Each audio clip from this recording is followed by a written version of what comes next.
Schizophrenia is considered to be one of the most, if not most, serious mental illnesses known to modern medicine. Characterized by inexplainable Jekyll and Hyde-like voices within the person's head, many believe schizophrenia to be the closest anyone can get to pure insanity. With no explainable cause and no cure, any who suffer from this illness have the choice to either dose themselves beyond measure on antipsychotics or to become pushed into the darkest recesses of society. But what if the solution to this issue was as simple as a shift in perspective? What if the solution was to consider schizophrenia not as deranged irrational voices, but rather as shamanic whispers, and the person to be considered a spiritual conduit, a shaman, rather than the insane?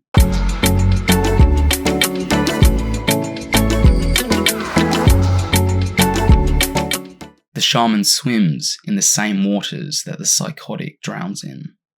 Yes, this topic is fragile, and this conversation is volatile, with many daring souls brave enough to put forth arguments vouching for the idea that one of the most serious mental illnesses shouldn't be considered an illness, but rather a supernatural ability being met with swift and adverse responses.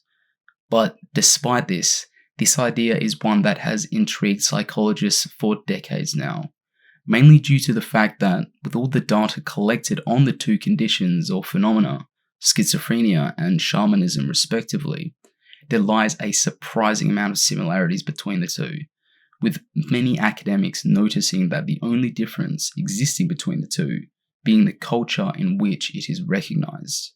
What do I mean by this exactly? Well, namely that when the condition or criteria that define these conditions arises in an individual, how it is perceived or labelled is the only thing that differs depending on the society in which it occurs.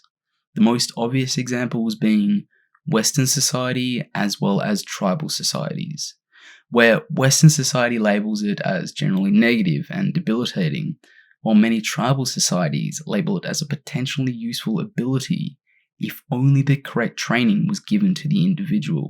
With many academics commenting on this, the likes of one Julian Silverman, who after publishing his findings in scientific journaling quoted, "Acute schizophrenic behaviors in our culture and shaman inspiration gathering behaviors of certain primitive cultures are considered in terms of several core psychological factors.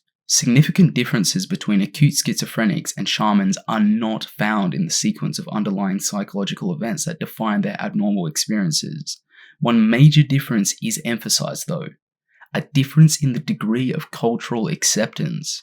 In primitive cultures in which such a unique life crisis resolution is tolerated, the abnormal experience, shamanism, is typically beneficial to the individual.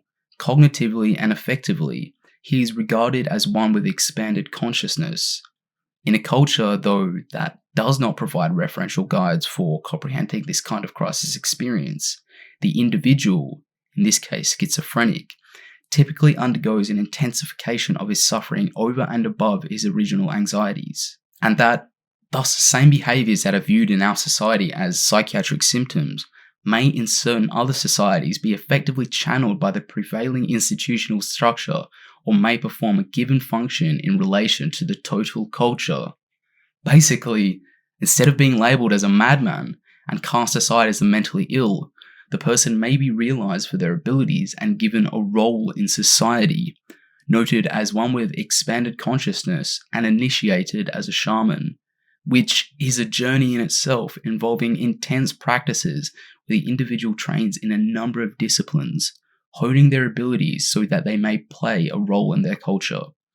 Roles such as clairvoyance or farseers, for example, hypersensitive shamans supposedly capable of peering into the future, heeding the words of their whispers to predict future battles before they even happen.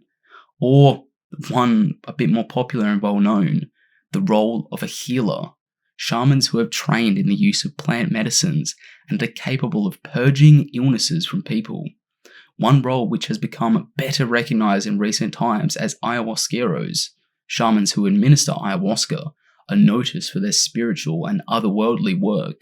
Despite all these many observed similarities noted between the two conditions, and despite all the academic literature putting forth very many reasonable arguments, you can see why these theories were dismissed by ruling institutions, as well as why this idea was abandoned completely.